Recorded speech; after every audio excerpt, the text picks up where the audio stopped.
Hoje vamos falar sobre um tema crucial, a mobilidade social nos bairros municipais de Lisboa.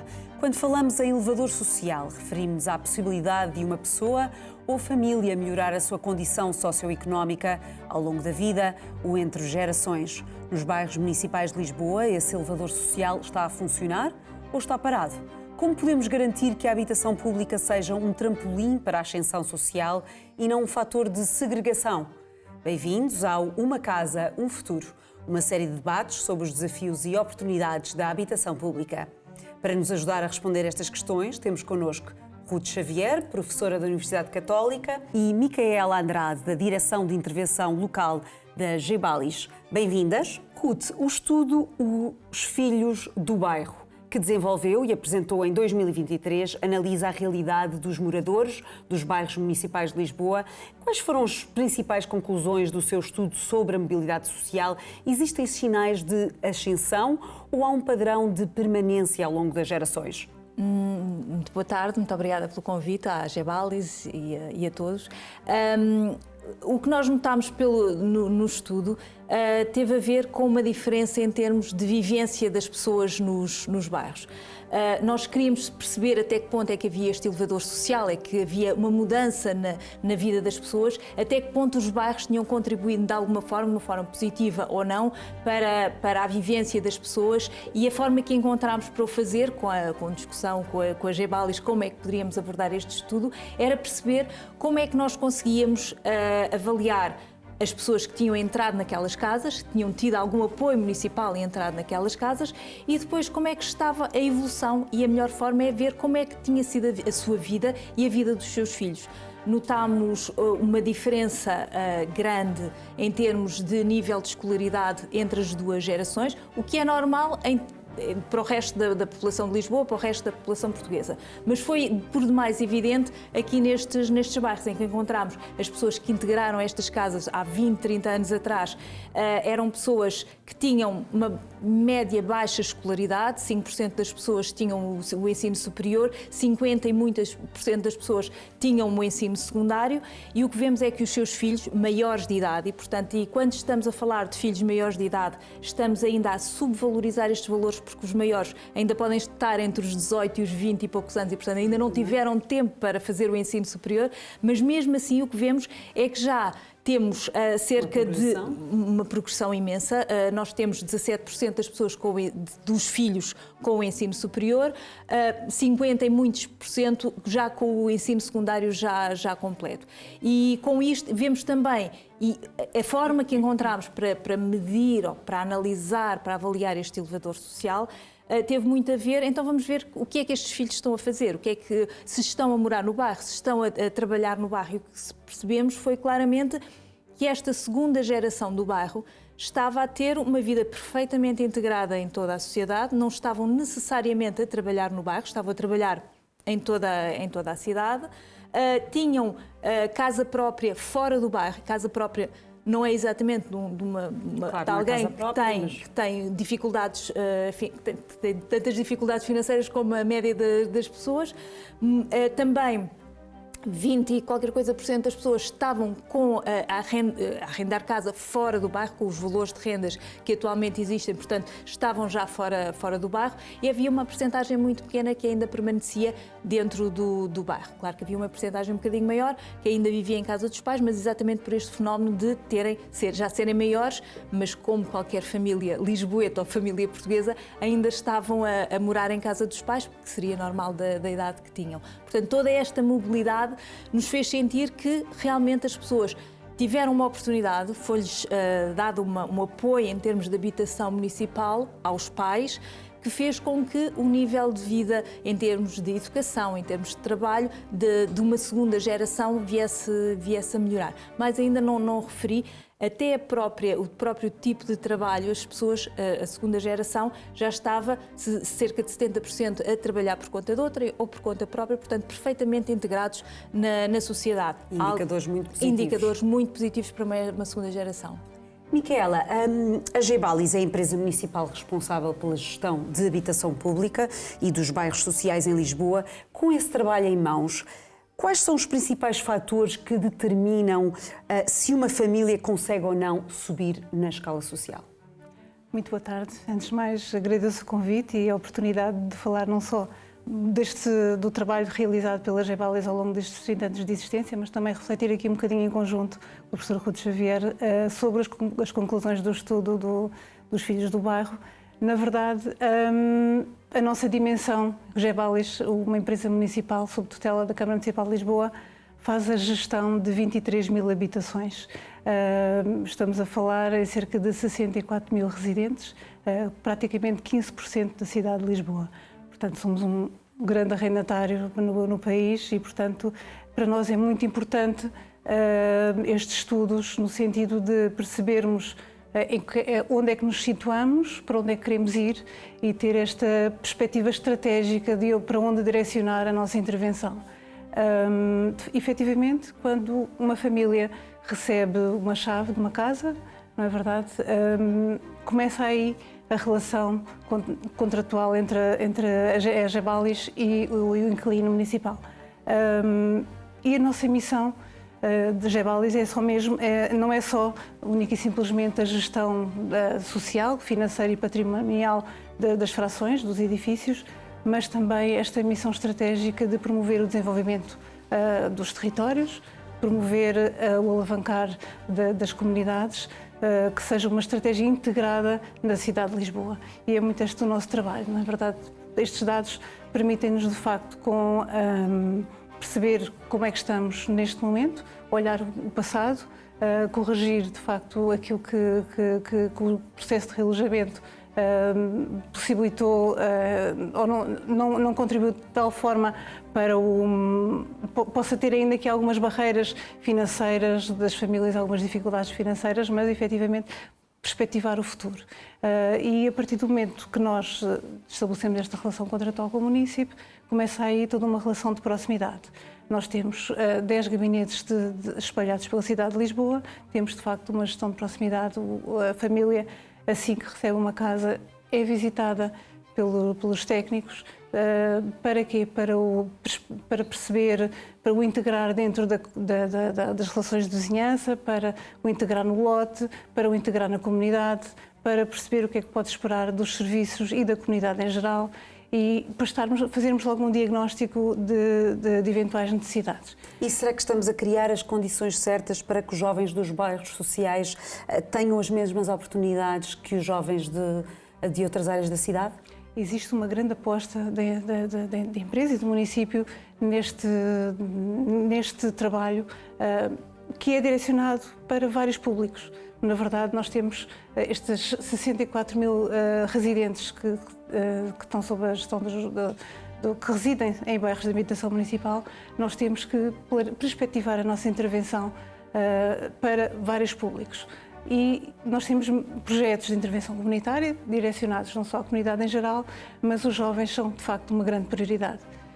Para este efeito, nós temos um conjunto de medidas no plano de ação que promovem muito esta educação não formal. Portanto, a educação é mesmo a chave para o progresso, quando falamos, de facto, no desenvolvimento comunitário, o que é que uma casa é importante para uma família, não podemos olhar apenas para a casa. Temos também que ponderar as políticas de habitação concertadas ao nível da educação, do emprego, da saúde. Até a própria localização dos bairros interfere na autonomia das populações para o seu desenvolvimento. E Ruth, estamos a fazer o suficiente para estes jovens? Eu acho que nós não fomos medir exatamente se estamos a fazer o suficiente. Parece-me que aquilo que estão a fazer e esta relação de proximidade que se sentiu, nós falámos com cerca de 100 munícipes e 100 residentes dos bairros municipais e percebemos claramente que havia uma proximidade muito grande, tanto a nível de infraestruturas não só de educação, escolas, como de apoio escolar, portanto, de atividades extraescolares, que fazia com que os jovens crescessem de uma forma saudável. Claro que faz sentido, nós começámos a perceber algo que se calhar não estávamos tão à espera ou se calhar, se pensássemos bem, até estávamos à espera, mas não estávamos à procura e encontramos, foi existirem já muitos agregados familiares em que já é uma única pessoa que está. Portanto, nota-se que pessoas que já estão há 20 e tal, 30 anos no bairro, já estão a morar sozinhas, porque é normal, porque o resto da cidade de Lisboa assim também está. E, portanto, faz sentido também pensarmos um bocadinho naquelas pessoas que estão sozinhas e, de alguma forma, precisam de apoio numa nova fase da sua vida. E a Ruth vê a habitação pública como uma base de apoio temporária, um modelo de longo prazo? Tem sido um modelo de longo prazo. E parece-me, é uma opinião muito pessoal, mas parece-me que só funciona sendo uma aposta de longo prazo, porque uma pessoa sem habitação, quer dizer, não consegue fazer mais nada, não consegue trabalhar, não consegue... E, portanto, o facto de ter habitação, e não pode ser uma preocupação iminente deixar de a ter ou ser algo temporário, temos que ter habitação de uma forma tranquila, de forma a vivermos tranquilamente, a forma de educarmos tranquilamente os nossos filhos e conseguirmos dar oportunidades aos nossos filhos para crescerem de uma forma saudável, educada e com formação e capacitá-los para, se pudermos, até nem eles precisarem de vir a ter apoio municipal. Não é isso que se pretende. Exatamente. Pretendemos prepará-los para o futuro. Sem dúvida. E, Micaela, como garantir que os bairros municipais não se tornem em zonas de segregação isoladas, mas sim em espaços de transição para uma vida com mais oportunidades, no fundo? Efetivamente, portanto, os bairros municipais, penso que no passado acabavam por ter uma localização mais periférica. Hoje em dia, com o crescimento das cidades, temos, de facto, os bairros perfeitamente integrados. Nós gerimos 66 bairros. E uma das conclusões do estudo, porque com este estudo em parceria com a Universidade Católica, quisemos, portanto, porque o último estudo que tinha sido feito tinha sido há cerca de 10 anos, e seguindo aqui um bocadinho a lógica dos censos... Muita coisa mudou? Muita coisa mudou. E, portanto, e que tinha sido um estudo essencialmente sobre satisfação residencial, que também é muito importante para nós percebermos, olharmos para dentro e percebermos onde é que podemos melhorar, o que é que estamos a fazer bem, onde é que as pessoas esperam. Exato, o que é que esperam de nós. Passados 10 anos, resolvemos fazer, de facto, aqui um estudo que fosse um bocadinho mais além. E com este estudo quisemos também perceber como é que o resto da cidade olha para os bairros municipais. Isto foi muito interessante também de ver, nesta lógica da pergunta que colocou, que de facto em 66 bairros municipais quisemos auscultar também os restantes residentes que não residiam em habitação municipal.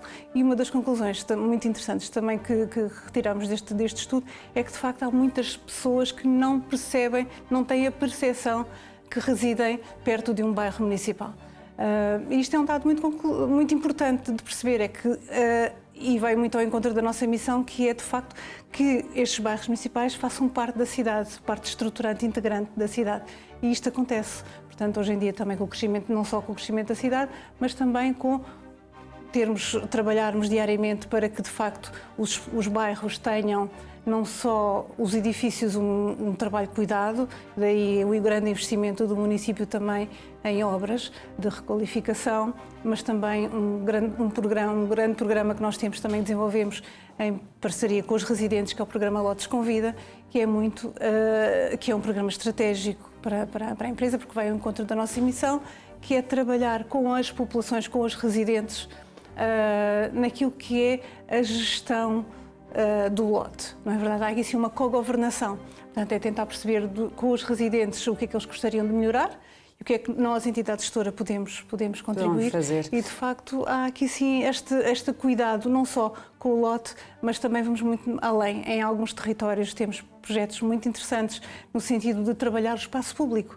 não é? Porque é todo envolvente. Por exemplo, em Marvila temos exemplos como o Grupo Comunitário Quarto Crescente, do qual fazemos parte, que faz um trabalho interessantíssimo sobre o espaço público, sobre a intervenção nos jardins, nas ciclovias, portanto, é em parceria com as escolas, e isto é muito importante, que é a cogovernação dos espaços com a população. Portanto, pensar com a população o que aspectos podem ser melhorados em conjunto, não é? E o que seria necessário para que a habitação pública ajudasse verdadeiramente a impulsionar a mobilidade social?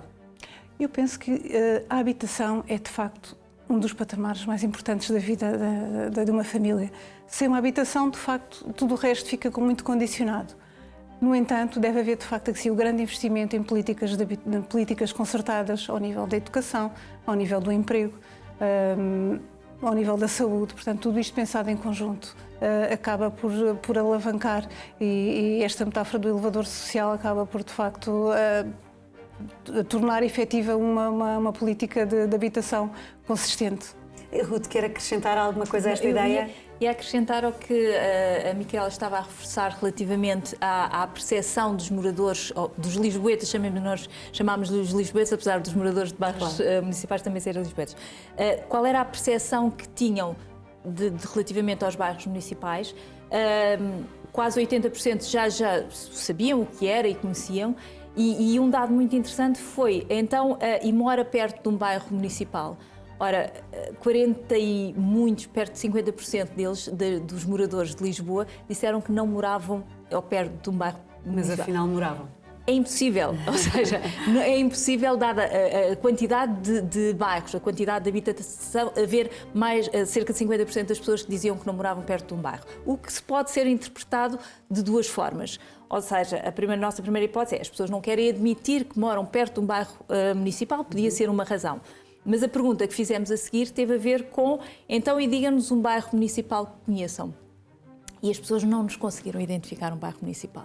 As pessoas realmente, e quando identificaram, disseram, era uma pergunta aberta, disseram muitas coisas. Muitas vezes os bairros municipais que identificavam era das duas uma, ou bairros que historicamente foram municipais e que já não são sequer bairros municipais e, portanto, estão no mercado perfeitamente como casas no mercado de arrendamento, ou que eventualmente são bairros que tipicamente são mais noticiados e, portanto, havia um conhecimento quase que não em causa própria, mas de alguma forma por ouvir nas notícias. Por outro lado, e em termos do efeito dos bairros, sentimos também que os próprios lisboetas tinham, quando nós perguntámos, acha que devia haver mais bairros municipais, a grande maioria, cerca de 70% dos lisboetas disseram sim, devem haver mais bairros municipais em Lisboa. E a segunda questão, quando é que eles disseram que não, nós pensámos que não queriam mesmo os bairros municipais ou uma solução, o não deles tinha a ver com deve haver outras soluções de apoio à habitação das pessoas, nomeadamente aproveitamento de imobiliário e de espaços que já existam, ou então até integração de habitações ou apartamentos municipais integrados em prédios de um bairro comum, chamemos-lhe assim. Bem, já vamos falar também do estigma aos bairros sociais. Micaela, que apoios existem para garantir que os jovens dos bairros sociais tenham acesso ao ensino superior ou a cursos profissionais que garantam boas saídas? Nós, não sendo diretamente esta missão da empresa, a intervenção sobre a educação é de facto um pilar fundamental na nossa intervenção, precisamente porque temos este foco no desenvolvimento e os jovens fazem parte da estratégia da nossa atuação.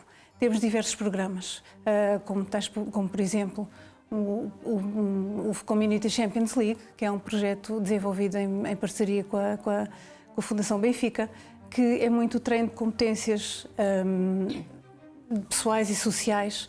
É um projeto que, através do desporto, que se trabalham competências de desenvolvimento destes jovens residentes em territórios vulneráveis e que por si só já têm limitações do acesso ao desporto. É tão importante os golos que marcam em campo, como também as intervenções comunitárias que fazem fora do campo. E permite-nos trabalhar aqui sim um conjunto de competências para que eles possibilitem olhar para o território, para a comunidade e ver o que é que podem de facto fazer para melhorar a sua comunidade, o seu bairro. Temos outros programas muito interessantes, como por exemplo a Semana Digital, que, aproveitando aqui o período de férias escolares, estamos a falar de jovens que por norma não têm muito acesso a ocupações de tempos livres durante as férias. A Semana Digital acabou por ser um pilar da nossa intervenção, porque de facto tivemos bons resultados. É uma semana em que, numa sociedade tecnológica e digital, é possibilitado a estes jovens entre os 7 e os 17 anos de a trabalhar estas competências de programação, de robótica. Vamos apostar agora também na parte da inteligência artificial. Não deixa de ser uma extensão escolar. Exatamente, sim. E acaba por ser um projeto em que estamos, de facto, a apostar no desenvolvimento destes jovens. Temos também outras estratégias de aproximação às escolas, em que são trabalhadas competências ao nível da gestão doméstica, gestão dos espaços. Portanto, tudo aqui assim, um trabalho que não só... E isto é muito importante. Portanto, nós quando vemos os jovens, não vemos só os jovens dos nossos territórios. A nossa aproximação às escolas é uma aproximação também à comunidade e a todos os outros que não fazem parte dos bairros municipais, porque isto também traz riqueza, partilha de experiências. Nós tivemos, por exemplo, uma iniciativa, Talentos do Bairro, não foi destinada exclusivamente a jovens, mas foi à comunidade em geral, mas tivemos exemplos muito interessantes. Os Talentos do Bairro foi um projeto que desenvolvemos a primeira vez no ano passado e que permitiu dar oportunidade a jovens que tenham jovens e aos residentes dos bairros municipais, mas não só, que tenham a oportunidade de fazer emergir e desenvolver aqui os seus talentos na área musical. E tivemos um exemplo muito curioso. São 2 jovens residentes em habitação municipal que se juntaram a um outro jovem de venda livre, que os 3 estudavam no conservatório e, portanto, decidiram concorrer, porque nós não fechamos os nossos programas aos residentes dos bairros municipais, porque achamos que isto é que faz, de facto, alavancar aqui o desenvolvimento dos territórios, portanto, haver esta partilha, esta interação, esta coexistência ao nível dos projetos e mesmo até a própria vivência nos bairros. Portanto, cada vez mais o município tem como estratégia a diversificação dos programas de habitação. Portanto, não só a renda apoiada, que por norma são programas destinados a famílias de baixos rendimentos, mas também renda acessível. E, portanto, é muito importante que na mesma zona coexistam estes 2 programas e inseridos também, agora com o crescimento da cidade, também a venda livre. Portanto, tudo isto traz uma riqueza e um desenvolvimento do território. Muito grande. Ruth, o seu estudo indica que os filhos dos moradores dos bairros municipais têm mais escolaridade, como já falámos aqui, que os pais. Essa evolução tem-se traduzido também em melhores oportunidades no mercado de trabalho? Eu não sei se melhores, porque nós não perguntámos aos pais qual era o nível, mas notámos que tinham oportunidades de trabalho equivalentes a qualquer morador da cidade de Lisboa. O que só por si já é um bom indicador, positivo. é um indicador muito interessante. Tanto a nível de empregadores, ou seja, quais eram, se trabalhavam por conta própria, se trabalhavam por conta de outra, se não trabalhavam eventualmente, e portanto temos indicadores relativamente equivalentes ao resto da sociedade. E perguntámos também até que ponto é que não havia mesmo esta segregação, ou seja, até que ponto é que, por um lado, tanto os que se estudavam dentro do bairro ou fora do bairro, e, portanto, tanto estudam perto do bairro, portanto, a maioria deles até ainda estudavam dentro do bairro, mas já havia uma percentagem bastante grande que estudava em escolas limítrofes ao bairro, portanto, não havia essa necessidade. Também perguntámos aos lisboetas até que ponto é que viam com bons olhos ou havia a inserção dos seus filhos em escolas do bairro, se existe essa interligação. E, por outro lado, quando começam a trabalhar, nós não perguntámos onde é que trabalham exatamente, mas perguntámos a que distância da casa é que trabalham. Só 3% é que trabalham e moram no mesmo bairro. 3% é uma percentagem ínfima. E a maior parte das pessoas trabalha entre 10 e 30 minutos do bairro, portanto, qualquer morador de Lisboa mora entre 10 e 30 minutos ou 30 e tal por cento entre 30 minutos e 1 hora. Portanto, não estão limitados ao trabalho dentro do bairro, estão a trabalhar em toda a cidade. E acham que o maior acesso à educação tem sido suficiente para quebrar aqui o ciclo de pobreza ou ainda há barreiras estruturais que impedem essa modificação, essa evolução, no fundo, não é? A educação é o pilar fundamental, na verdade. Na verdade, ainda existem algumas vulnerabilidades nos territórios, não é verdade? Que de facto são naturais, não é? Ou seja, que atendendo à crise do mercado da habitação, portanto, é natural que existam dificuldades financeiras, algumas dificuldades também a nível de emprego precário, mas efetivamente já se nota esta evolução.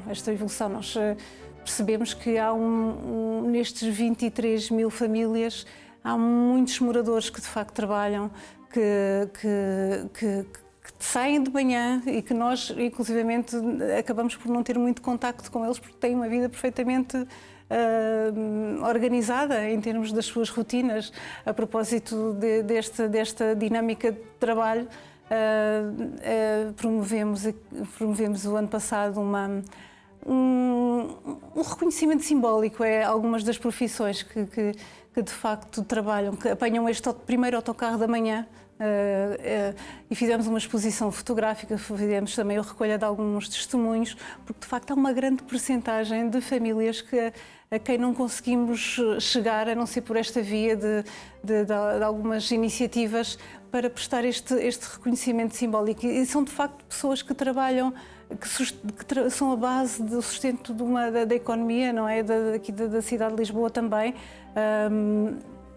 Trabalham em hospitais, nas juntas de freguesia, na higiene urbana, em escritórios, portanto, há de facto muitas pessoas a trabalhar com rotinas perfeitamente estabelecidas. Nós identificámos cerca de, eu diria que em 80 e muitos % das famílias com quem contactámos, existe 1 ou 2 provedores de rendimento, portanto, o que é perfeitamente normal em termos daquilo que é a caracterização familiar em termos de provedores de rendimento na cidade de Lisboa.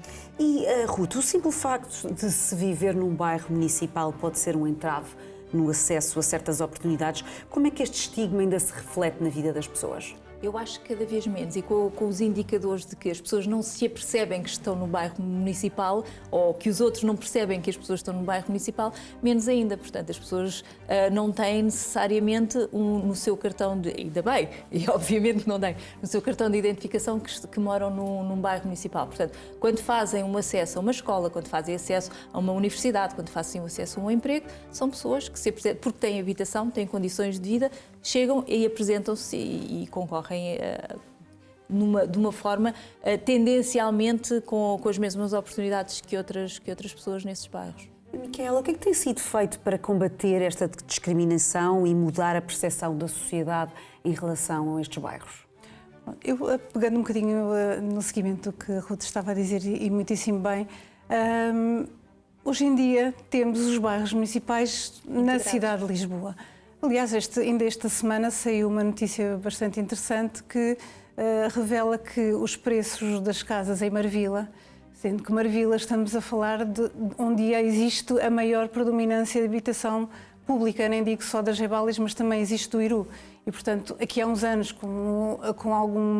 se recuarmos um bocadinho à altura da Zona J, do estigma, era de facto uma zona muito vincada por habitação pública e hoje em dia os preços das casas em Marvila são os mais altos de Lisboa. Portanto, os territórios, a malha urbana transformou-se de tal forma que estendeu-se para a periferia, que era onde de facto havia esta localização dos bairros, e transformaram-se em zonas que agora até são dos mais caras de Lisboa. Temos outros exemplos, tal como a Alta de Lisboa, não é verdade? Há aqui sim uma mistura de habitação pública e mercado livre que não se consegue às vezes perceber se este é nosso de Gebalis, se é de habitação livre, não é? E, portanto, temos bairros também em Telheiras, na zona de Telheiras, portanto são zonas perfeitamente integradas na cidade. Portanto, cada vez mais isto está a esbater esta diferença. E além das infraestruturas, na vossa opinião, o que mais pode ser feito para que a reabilitação urbana tenha um impacto real na ascensão social das famílias? No meu ponto de vista, é muito importante e há aqui sim um trabalho que há que reconhecer, são os parceiros que trabalham nos bairros, dentro e fora dos bairros, mas que trabalham diretamente com estas comunidades. Desde a Santa Casa, desde as juntas de freguesias, desde os parceiros das associações de base local, que têm projetos, alguns financiados pelo município, outros nem tanto, outros mas têm que ser projetos a longo prazo, como há pouco falávamos, não é? Estes projetos que às vezes têm a duração de um ano não permite que se faça um trabalho consistente no sentido de uma intervenção de um projeto de vida de determinados jovens, essencialmente, não é?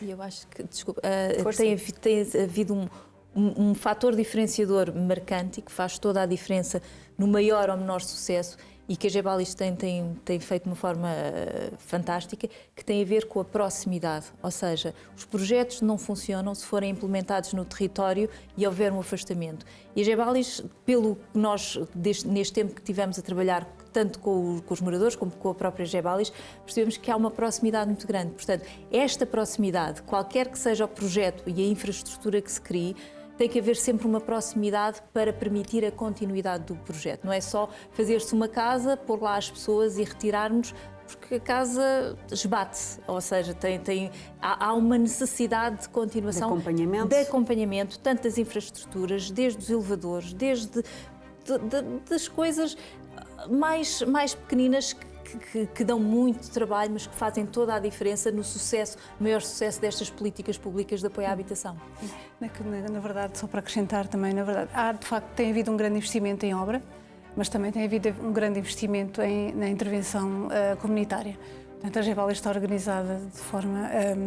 temos um departamento de projetos transversais, projetos que acontecem em toda a cidade de Lisboa, mas também temos os nossos gabinetes de proximidade que, pela especificidade de um determinado território, merecem um olhar ou uma intervenção diferente. E, portanto, nesse sentido, nós, nos últimos anos, aumentámos exponencialmente a nossa intervenção. Portanto, só para ter uma ideia, em 2024 nós tivemos cerca de 117.900 interações com os municípios. E isto acontece não só pelo lado social, mas também pelo lado da obra, porque não há obras sem pessoas. Portanto, mesmo a obra exige uma preparação das comunidades, exige uma interação, uma explicação, exige uma auscultação daquilo que é importante para aquelas famílias. Portanto, nós temos que sempre que terem atenção e temos replicado estas práticas de cogovernação. Portanto, existem projetos em que envolvem as parcerias, que estão representantes da população e que as próprias pessoas, em conjunto com as entidades, decidem, e estão também decisores políticos nestes fóruns, em que decidem o que é importante para aquele bairro, o que é que faz sentido, se é fechar uma praceta, se é uma caixa multibanco que fará diferença para aquela comunidade, daquilo que é importante para as pessoas. Não é? Portanto, o acompanhamento é contínuo.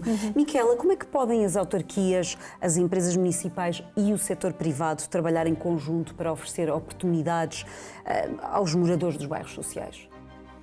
Bom, é muito esta disponibilidade, é fazer um trabalho em parceria, em acompanhamento com as entidades, com os parceiros que trabalham diretamente com as famílias, é de facto promover estes projetos que contribuem de alguma forma para o desenvolvimento de cada pessoa, é olhar para cada um dos indivíduos, não é? Olhar para as famílias e olhar para os indivíduos.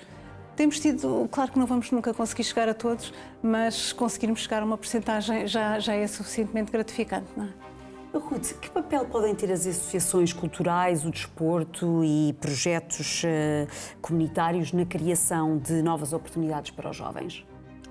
Totalmente. Ou seja, os jovens, a formação dos jovens até uma idade adolescente e adulta, para já não se faz unicamente na escola. Há muitas valências, muitas capacidades que eles podem desenvolver no desporto, nas associações culturais, desde falar em público, desde parcerias, desde trabalhar a equipa, capacidades de liderança, que podem ser trabalhadas na escola, mas podem muito ser potenciadas nestas atividades de apoio e são fundamentais para chegarem a uma idade em que chegam a uma universidade e têm todas essas competências devidamente desenvolvidas. Portanto, o mais possível, e não se consegue limitar isto nem só à família, nem só à escola, e por isso é que a maior parte das famílias acabam por colocar as crianças em atividades depois da escola, porque vão desenvolvendo estas competências que são fundamentais e faz com que todas as crianças cheguem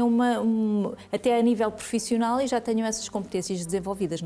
Não se criam essas competências depois dos 18, 20 anos, têm que ser trabalhadas ao longo da vida. E no seu estudo, encontrou algum exemplo concreto de um bairro municipal em Lisboa onde as dinâmicas de mobilidade social tenham melhorado significativamente nas últimas décadas, e o que é que terá contribuído para esse sucesso? Nós trabalhamos sempre os dados de uma forma agregada, até tentámos propositadamente não identificar os bairros ou casos concretos nos bairros.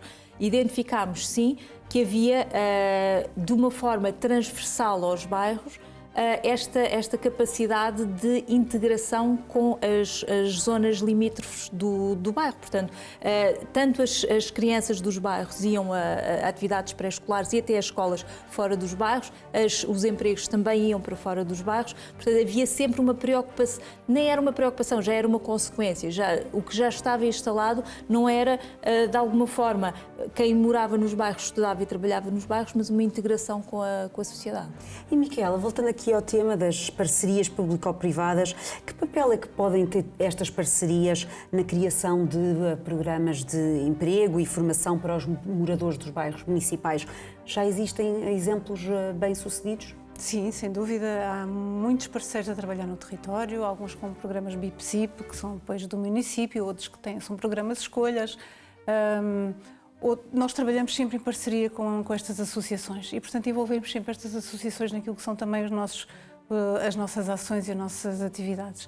E isto é fundamental, porque um jovem que precisa de apoio escolar, que poderá ter acesso a visitas, a exposições, a museus, a concertos, portanto, tudo isto, lá está, é um trabalho das competências, é dar oportunidades, é um trabalho de igualdade de oportunidades que permite ter acesso depois a um conjunto de oportunidades e de escolhas, não é? Portanto, se não conhecerem, não vão poder fazer estas escolhas devidas para o seu projeto de vida e, portanto, os parceiros que trabalham nos bairros são fundamentais, fazem um trabalho muito, muito importante no dia-a-dia com estas famílias.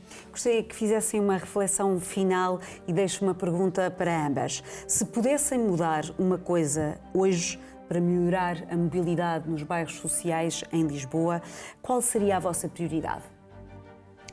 Se calhar a minha prioridade seria a comunicação, ou seja, apesar de o que nós identificámos no estudo, percebemos que havia uma integração muito grande entre os bairros e as zonas limítrofes da cidade, limítrofes do bairro na cidade.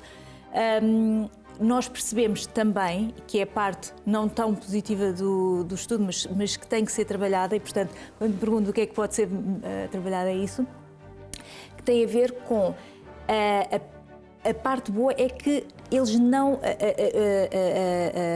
a população não percebe que está ali um bairro, mas quando se pergunta o que é que acha, como é que vê um bairro municipal, apesar de não o identificar, há um preconceito, algo que não corresponde à realidade que é a realidade dos bairros. Dou alguns exemplos. Por exemplo, as pessoas têm a percepção de que quem mora nos bairros são principalmente famílias multinucleares. Não é verdade. Nós identificamos que as famílias que moram nos bairros municipais têm em média uma dimensão de 2,7 pessoas. Portanto, perfeitamente, são famílias pequenas, algumas até monoparentais, portanto, famílias muito, muito pequenas. E há esta disformidade em termos de conceito que existe na população. Outra coisa é quem é que acha que, em termos de rendimento, são dependentes de apoios sociais. É uma percepção que existe na sociedade. Não é verdade. Quando fomos ver quais eram os rendimentos, eu diria que 90 e qualquer coisa % das famílias estão dependentes de um ou de dois rendimentos. Portanto, há que trabalhar a comunicação em termos desta falta de conceito que existe nos lisboetas relativamente àquilo que são os bairros sociais. Micaela, a sua reflexão final. Sim, na verdade, esta questão da comunicação é muito importante. Portanto, a par, de facto, de um grande investimento que deve haver do município e que tem havido cada vez mais de diversificar as ofertas de habitação pública. e já existe renda apoiada, existe a renda acessível, existe o subsídio municipal ao arrendamento. Existirão agora também outras alternativas, como cooperativas de habitação. Portanto, é diversificar e haver esta mistura de várias realidades, de vários estratos económicos para coexistir no mesmo território. Acho que isto facilita muito a inclusão, a falta, o desconstruir esta visão de que os residentes de bairros municipais poderão ter desconstruir um bocadinho os dados que apurámos neste estudo, que de facto são famílias perfeitamente enquadradas na cidade de Lisboa e que, sem dúvida, que não há grandes diferenças, não há assim umas assimetrias evidentes relativamente à população em geral, e é muito aproximar da restante cidade. Ruth Xavier e Micaela Andrade, muito obrigada pela vossa participação e por estas reflexões tão importantes. Olhando para o que debatemos hoje, fica claro que o elevador social nos bairros municipais de Lisboa não está parado, mas também não funciona da mesma forma para todos. Há desafios estruturais, ainda que existam oportunidades e caminhos para mudar esta realidade. A mobilidade social nos bairros sociais é apenas uma das muitas peças do puzzle da habitação pública. Este debate continua no próximo domingo com mais um episódio de Uma Casa, um Futuro. Até lá!